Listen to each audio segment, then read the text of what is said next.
Live chendo mari mar Rameny County wendo na en migosi Obungu Owich mabeno ochung' e komniri mar bedo kaka MCA e Kondele Ward no manye kod jo Akim Swaga mabende sani riema no mi ticket ni kendo no loyo e yiero gik mano kalo chien. Migosi Obungu Owich nyisa ni Haron Swaga ne okoloyo ane mana lauto ne okomiya chal nadi no bende ne kachel kod moko mathoth telo mag jo matindo matelo mare mochako dogo manye kendo ponono no weyo mai no chako dogo manye kendo mbele koso nyinga en Haron Otino mchigni chendo mari mar Rameny County live.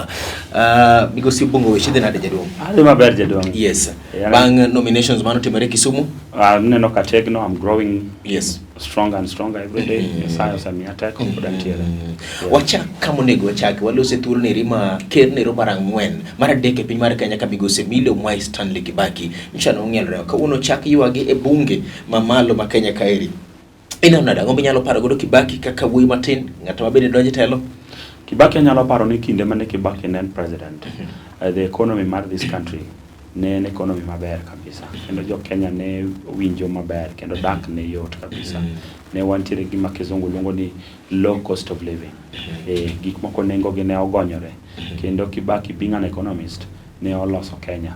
And moloyo towards the end kakoro wuok e loch. Yes. Kakoro riwore gi moluor Raila Amolo Odinga. Kane gin a grand coalition government. Ne waneno a lot of things mane no come as a result of that leadership. You know, waneno flyovers mane roger everywhere. Infrastructure ne gima notimore across the entire country. A lot of things manotimore even in transformations in terms of healthcare ne nitiere gik manotimore osiptande mathoth e piny Kenya ka. Somo bende ne obedo free. Yes. Mano ne gima ne nitiere during Kibaki's reign. Pesa ne nitiere circulation mar pesa e Kenya mangima. But tok mano to things so deteriorate. Wabedo gi sirikal makoro high cost of living. Mwandu beche medore okinyi gotieno. Obed fuel medore okinyi gotieno.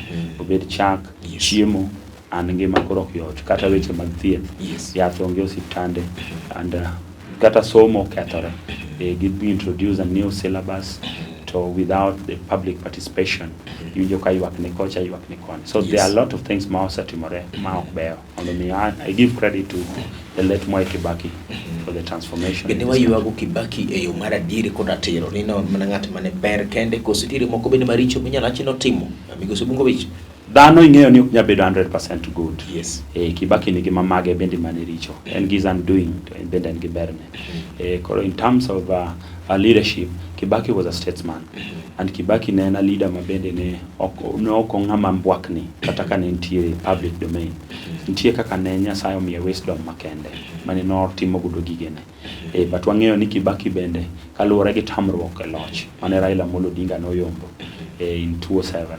Kenya noliel as a result of that. So rach ne manyalo neno en mana ni ne ok en ng'ama ne oyie gi gima ne nyawadgi otimo. Raila nobiro ne at the time mane ne en very desperate and needy and manodwaro Raila kane entiere wheelchair. Jakom no campaign ne manoyudo.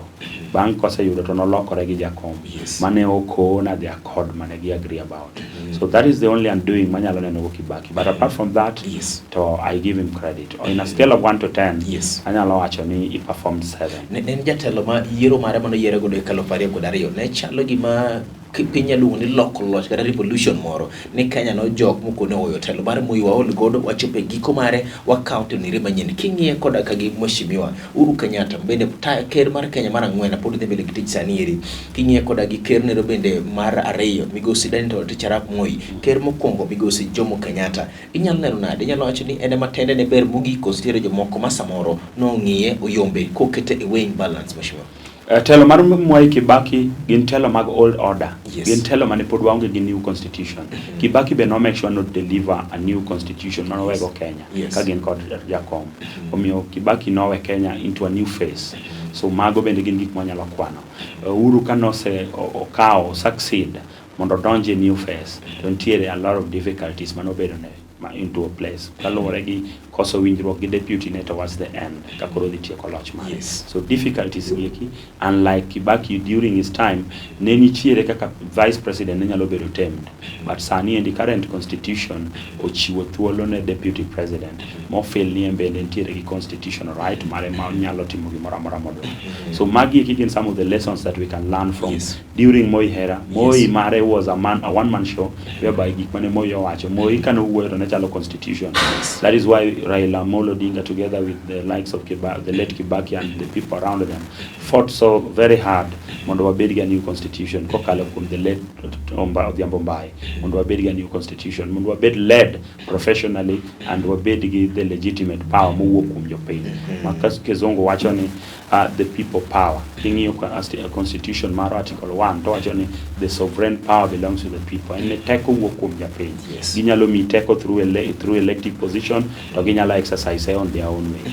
So mano no biro through the constitution. The difference mantie matin maduong en ni ndalo Kibaki ndalo Moi notimo gik moko on his own because the constitution mantie en old order. Then can Kibaki assume power or assume power with the old constitution, then make sure you wear a new constitution Uhuru nyoka over power. Uhuru nye de kode with that new constitution. Kailo se watch man new constitution jaduong saniri IBC mabende ng'iyo weche giki mag tayo weche mag yiero. Nyiso ni mondo mi ulo chik in terms of neno ni uketo wango yango atabudi daka jalup deputy president. Ngatabudi daka deputy president. Duto ne Raila kachiel kod Migosi Bruto. Tarik 28 dwe nieri. Paro ni gipogore paro kod chung maru kaka Azimio madara mondo mi chwale kinde matin mondi. Apparently, manyo deputy president is not an easy task, and gima tek kabisa, because you have to consider several parameters. The first parameter mabedo considered in place, kata chik, kata gimi nyalo ng'iyo, and ni nyalo ng'iyo gimi long regional balancing. Ing'eyo ne to ng'ama wadhi yiero ni, en ng'ama kawakawe, to bende owuoke votrich. Wadwaro block makubire to bembo biro kodomboche. Ngech nano sani endi the current setup. Ineno kaka koro jakom sani endi en kod osiepene ma central. Yudo ka central bende ne nigi kura mathoth ahinya. So jakom nigi edek matin mar ng'iyo ni to bende running mate madhi kelo ni en running mate madhi miyo the coalition mar Azimio odhi bedo gi teko koso en gima nyalo break the coalition. Bange to bendo nyalo deliver on the mandate mar make sure the presidency marwa mwadwaro kaka the Azimio wayude. So the quagmire, the bitter part of the difference part of it and ni makata matek part matek kabisa madunga gino en ng'iyo kaka give the deliver on coming up with a strong candidate in the name of Deputy President Mabrongia. So mane momi ODM ne Azimio ne pod kwayo ni mondo podomi gi time matin gi team soul searching. Kichen gima kitime dichiel to kitime ka consult maber, then it can mess up the entire coalition. Consultation mane wapodu dwaro nikech usebedo ka ugombaka kuom thuolo malacha ahinya. Ben Deputy President okang'e ni ang'o ma ing'e ahinya, but gi paro moro matin mar jo Kenya en ni ng'at manyalo kelo kwanere maber kachiel koda regional balance to koda kageto sir maduong' mayudo uwuok e dhot mane minyalo miyo gi position iri kada lemo ma deputy president ang'o ma samoro pondo ma jomoko kne. Currently wang'eyo ni kuchen the previous past wasebedo gi deputy president mane wadhi ga go ballot wasebedo gi Kalonzo Dereyo wadhi kode nak to wadhi kode Nasa donge to nywacha wadhi kode kendo Azimio kendo embe entiere. So there are a lot mantiere in the play ma ng'iyo ni to ere ng'ama wang'e wanyalo kelo nikech ng'eyo ni the central bende ni kodwa matek kabisa and central nigi kura moingo milion 6 kura milion 6 gi Kalonzo bende about 1.8. So gigi ekim nyaka kete mesa mang'eni to kawa Kalonzo mwaketo on board. Mano my own thinking, ano ka think na jakom. Kawa Kalonzo mwaketo on board. Be wanyalo bedo ni podwa bo consolidate kura mar central. Mago gin gik moko manyaka be consider. Then Western ok nyal kawe running mate nikech jakom work from Western Kenya. So the running mate has to come from central and eastern. Mano nyalo bedo Kalonzo, to nyalo bedo Manang'awa, kama nyalo bedo samoro wuoko Kalonzo mwang'eyo ni just a figure ma ji ong'eyo, a public figure. Nyalo bedo either Kalonzo to gima samoro nyalo wuok from central. Central wang'e joma biro sani en Peter Kenneth to ge Martha Karua. So either from one. Sama ing'iyo kwan mar kuonde gieki, kuonde ariyo gieki wach ni ng'e Eastern kachiel koda gi Central. Kanye mineno ka samoro kura mare nyalo bedo maduong' mar dwaro position nieri to kod ng'iyo bende to in terms of individual ng'awa ma koyude to nyalo koni mbi mare ber kendo uso nyalo bedo mawete ticket achiel mar Mulu Odinga. Yana neno ne this time round ka nikech ok wanyal dhi e mpira pile ka pile to wadhi gi jotugo maka wadonjo godo to ka wachako mpira yudo ni samoro giol e kore kapok otiek mpira koro nyaka wawil jotugo and this time round ana paro ni gi pacha jotugo ma nyaka sani jakom wil nyaka koro wawil jotugo ka wuok central mondo wabed gi ng'ato motegno kabisa ma is very aggressive jakom nigi goodwill jakom nigi goodwill inyalo bedo nitiere substitute to nitiere real players ndio mago first 11 the full time so jakom en a full time player but Kalonzo Sisiro malach jaduong kanyo na ng'iyo ka iwachi ni mar to mar migosi Mwai Kibaki oneno Kalonzo mosechung kod jakom ahinya osechung kod jakom machiegni tuo 7 emano ringe katikati but thothne to osebedo kantiere ko machiegni kod jakom. My own opinion en ya okawach ni Kalonzo en ng'ama rach. Kalonzo en ng'ama ber kendo osechung motegno but seche moko bende koro ing'iyo kalore kaka gik moko nego ber ahinya ng'eni sani koro wang'iyo mbulu ng'atno madhi biro go mbulu ng'eni chien kocha ne waonge gi ng'at mane ne central ne waonge gi ng'ato but ne wantiere gi Kalonzo mane waneno so this time round and about kura that is why ineno ka Nairobi osetime regional balancing mano bende can affect nationally because Nairobi osekawi gade then okaw Kaloki mano en Mkamba so in terms of sharing the national cake so Kalonzo samoro nyalo bedo ni en bende joge moko bro donjo minister to en be joge osekaw deputy ma Nairobi koro wanyalo yudo ni to position machielo ma deputy water kama chielo it Gideon Moi bende is also there to en bende entiere gini koro gini endo tingo ji mang'eny kabisa and mondo mi opogu mondo mi baba koro pog gini endi ot makare nyaka giwinjere mondo kik abulungi ching machielo mondo mago mbaka to ng'ane okaw ng'ane terms of man diketo mesa nyalo bedo na jadu nominations ma Kisumu inachielo kum joge kuma ne obed nominations giki jopiny gombo ngendi bed namba dejedu hold that thought live chielo mari mar Rameny County telo mari wadago mbako giki mag nominations ma Kisumu no yombo koso no yombe ango matimore banko sekeduoko giki machiegni ma en chielo mari mar Rameny County Lolwe TV gini en marwa.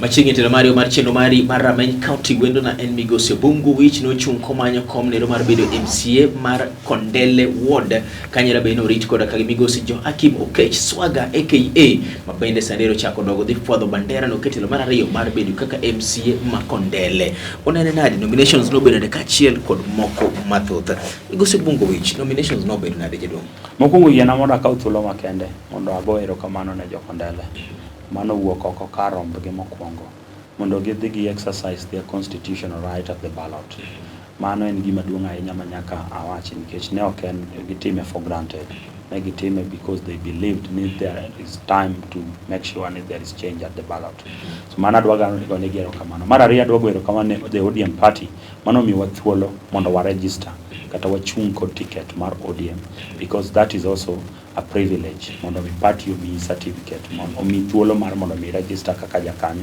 mondo mi dhi chung kase wacho mago adwani mondo mi achaka gwero kamane police magwa ma Kisumu moso the OCS ma Kondele gi jogo security apparatus duto te ma Kondele gi kumtich manye gitimo nikech ne onge ng'ama nogo wadgi ne gi put all security measures in place mano timore yena mondo kora wuoyo nominations kako timore mokonga da wacho ni in terms of wacho ni number di mokongo it is out in the public Bungu mano bedo number 1 so kiwacho ni Joachim mano yombo to samoro bogo gandawa kata boga kantiere ka but mano yeni mar mondo wachi lakini kaka media akawati gi official yeni mondo mano chwal gi party yeni mondo wachi yes right yeni mondo wachi but kuro yena mondo wachi ni nitiere some of the things ma anyalo mondo mi back godo my argument ni he did not win yes mokongo before kane pok wadhi nominations on 18th National Elections Board mar ODM party mobedo led gi Catherine Muma and the commissioners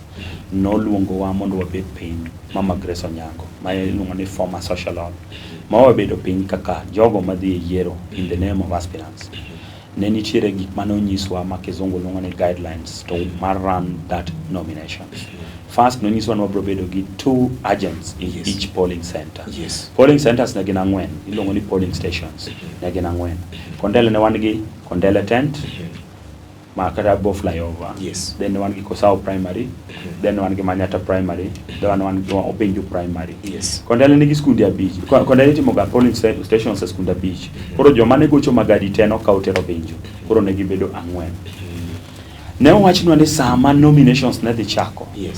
Tablet ne dhi biro by saa 10:30 but polling centers tell by saa 10:00 saa 12 nomination process kata voting process ne dhi chako.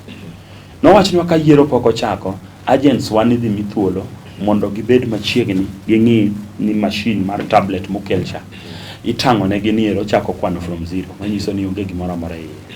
Then bange nimiyo ge form mane gi sign manyiso ni the gadget is in good condition kendo gineno ka confirm no chakore maber.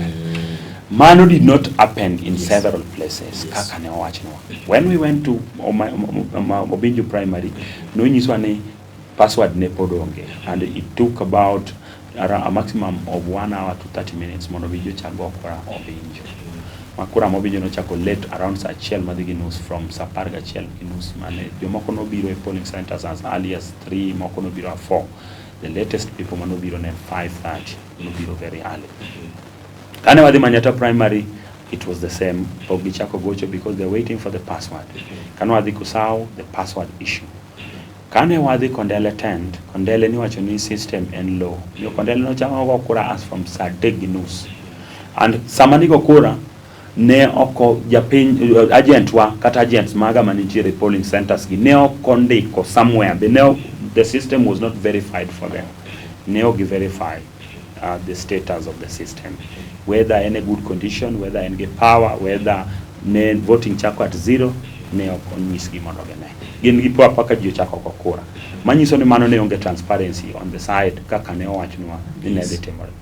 Because no kona agents to confirm. Second, which is very important. No news one after the nomination process.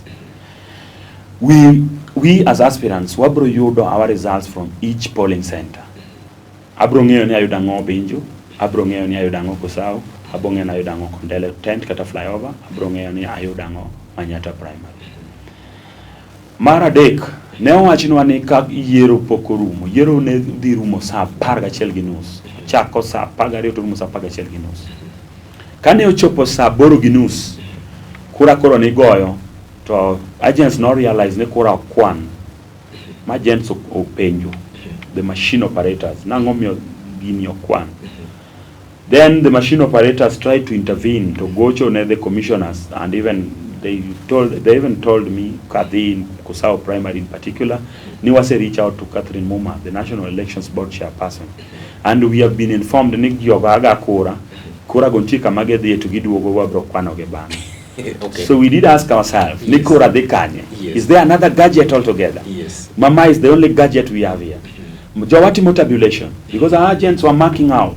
It was an open process muket kama makanga to biro go kura to the pictures, not you the pictures. Even it submit. Kisa bungu to agent neno kama to maka chiel kumuchungecha. To mako ni manu bungu to mako 1. Because they were able to count jomane gocho. Literal votes manigoyo. So they were able to count from kaka nigoyo. So when it reached the time makuro no kwan, then agents had to intervene. Why are votes not counting? So Niski there somewhere to do go. Okay. We went there, I talked to the gadget, the machine operator, Manager Kosao. We stopped the process at some point, but later on, no lawyer gave actually was any so of the commissioners, guess what Kura Ibro Kwan. Konya sawa, we left it. But we left out of pain. Nikichnange ni Kura Kwandre. But the queues were too big. Origin and line. Kochombo sa par. The same problem mana confirm Kosao happened at Manyata Primary. Machine no stop at Manyata Primary at 2:30, no stop at Obenjo at 2:30. Kondele there was complaint at 2:30. So meaning me and Gimano better configured on the same, or somebody interfered with the system at the same time. When it reached 4 o'clock in the evening, then machine no stop there. Ko stop Kosao to gonna sim kadeta you don't stop. Kapenjo agent 9 at Kondele, the machine stop. Kapenjo Benjo the same. Kapenjo Manyata Primary the same. So kane wari mama stopping magudhiambo ni en kano timorete dibeni sama no set no bro chungie makoro no chopo koso. I don't know. Nikech ka stop to jiyo chako wacho ni pod wane line. Yes. So kindly pod wadwago kura. Then they opened the machine. Kage yo machine at Obenjo. Yes. To dugo ka kura moko ngadore. Because the agents were seeing. Yes. Kanen 281 to duogo ka koro and about 270 something. But ne kura moko tire samoro mane koro ko kwan mane goyo to no gungeo ka ne kwan. Do bar man se ne kwan no pogre koro. Kwan no se pogre nikech manager ko se stop at 281 manager moko sande ko figure. Okay. But when ko dugo yawe to dogo reduce change. kendo gi some figures. Okay. Majo gi chako complain to kare kura gi odhi kanyo. Yes. So ne ologi nikech ne ok ginyal kelo koko to ne ginyaka ne pod machine operator convince gi kendo ni ang'o matimore ni gima nitie ka en ni gigo gikwanore somewhere. Yes. So seche mane machine stop, that is when already the jubilation and celebration no se chako Kondele because the people knew how they voted. The voting pattern. Nikech iniwacho ni mor bedo gi mor. The voting pattern. Yes. I did not celebrate. Yes. Let me update you. And no ka celebrate. Mm-hmm. The voting pattern ma Kondele ward no se kelo the mood ma jo piny no se chako celebrate without me around them. Yes. Kichanan mabor kata kon gi polling centers at around that time. To kana adhi Manyata Primary monda confirm the results to jo piny no blocka mugula oko ma polling center ne bwana wi iseyombo wadhi Tombo ya Labour College. And the same crowd ne wuok Obenjo to no wuok Kosao. Ma celebration mane ji neno chande, ne celebration mane no losore kende gi jopiny kech they knew they had voted me. Jopiny no se ngeni agise yombo because the numbers were counting themselves kaka ne gigoe. Another thing, these elections was easy for you to predict. Reason being, we were voting on the basis of the party members. And ngama notimo mobilization ne nyaka yom. So I did my mobilization proper. Yes. Because on 17th I walked around Kondele. On 18th, I walked around Kondele. And that 18th, I went to Nyakasaboro Gutieno, tam mobilize G, Tauronegi messages. Nitire penjo mabiro, Marneto. Gik mana timore ma richo gieki do na gitimre ne in kendi kapono bedo fair ne ya mana chungodo e pana ngomo miyo ine me yuak ayuak nikech ayuak as a participant man no me assurance ni nominations that the bedo free and fair jomodong yuak pokiluongo gi on board. Yes. Make an appeal, call Honorable Gabriel Manuachungo, he will tell you the same. Kawan appeal, call Veronica Manuachungo, she will tell you the same. Swaga will not tell you the same, Nikechane Mano Yudo ticket. But Anta Bro Wachuni, Nikech Mano, I'm a casualty. Machine mano stop car sapar mari diagoniri. No stop nyaki words of Mokobele Koso, Nikechange ni Luigi Benig. Words of Mokobe not stop at that time. Yes. So can also stop. Yes. I was still updating you on the guidelines. Manu Niswa. Mommy argue. How much at Yeko? Mommy argue. And Nikane was the polling center. Can was the tallying center now. What's the work? The crowd was the tallying center. Never be assured. The results not land at the tallying center. Kapoko mewa the tabulated results. Okay. Niso ni the mewa the entire figures manewa yudo pa polling stations. Idi somnwa at a projector. No nyiswa ni ibro nyiswa ni the projected votes. Yo manege paro na nyalo turn out to vote. This was the percentage. Hapa ni ngeo ni mane landa uga. Gikata gi IBC. Last, ni the nyiswa the spoiled votes. Yes. Gimomiyo gino no buoga ni seche mane koro ket giche chande e projector. Yes. To gimano landi kana neno nikech Kondele mano chako go Kisumu Central. For the sub-counties abiro gete, sub-county mano chako was Kisumu Central. And ni chako gi Kondele, no chako gi wards. Kano chako gi MCA, no chako gi Kondele. Kana neno e projector, nen Honorable Joachim Okech gi 895. Second was Honorable Obungu Sospita Owich with 711. Third was Honorable Gabriel Ochieng with 306. And fourth was Honorable Veronica Akota Pamo with 148. And Kano Selande, so that you couldn't, Kano Selande, you that were me, Mogima feeling on my. And then would have been a peel lejo head and right. What you go, Kano Selande Gichakamacha. Narito Modonisa, ni 7-11 ni no biro kama. Tokonyisa kako biro. Nyiso ni okonyisa kaka perform in football centers. Olanda figure, tokonyisa jo mano wuok temo gokora. Yes. Mo nyiso ni this is the total number mag jo mano gokora.